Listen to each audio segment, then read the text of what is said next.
કાકા તમારું નામ કહેશો? મારું નામ કાથરોટિયા રામસિંહભાઈ બાવાભાઈ, ગામ. હેલો ખેડૂત મિત્રો, તો આજે આપણે એક એવા ખેડૂતની મુલાકાત કરવા જઈ રહ્યા છીએ જેઓ રીંગણની ઓર્ગેનિક ખેતી કરીને ઓછા ખર્ચે અને બમણી આવક મેળવે તેવી રીતે ખેતી કરે છે.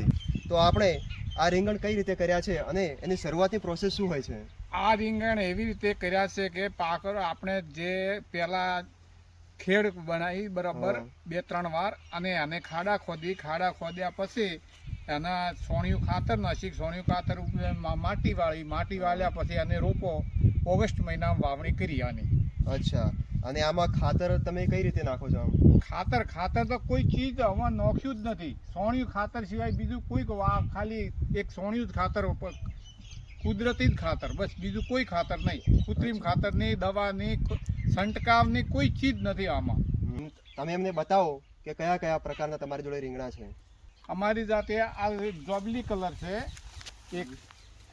એક આ જોબલી કલર છે, ઓની વપરાશ ઓછી છે. અચ્છા, હા, આનો ઉતારો ખૂબ છે, એકદમ અઢળક છે આનો ઉતારો. બરોબર. પછી આ રે દખણી છે, આ જાત છે દખણી.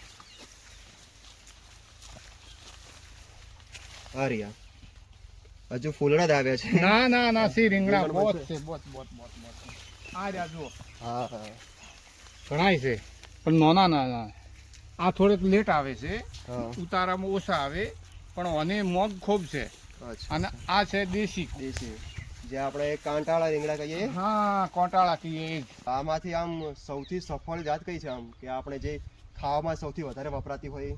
ખાવામાં આ દેશી કોટાળી અને આ રહ્યા બંને જાત વધારે આપણા બનાસકાંઠામાં વપરાશવાની ખૂબ છે.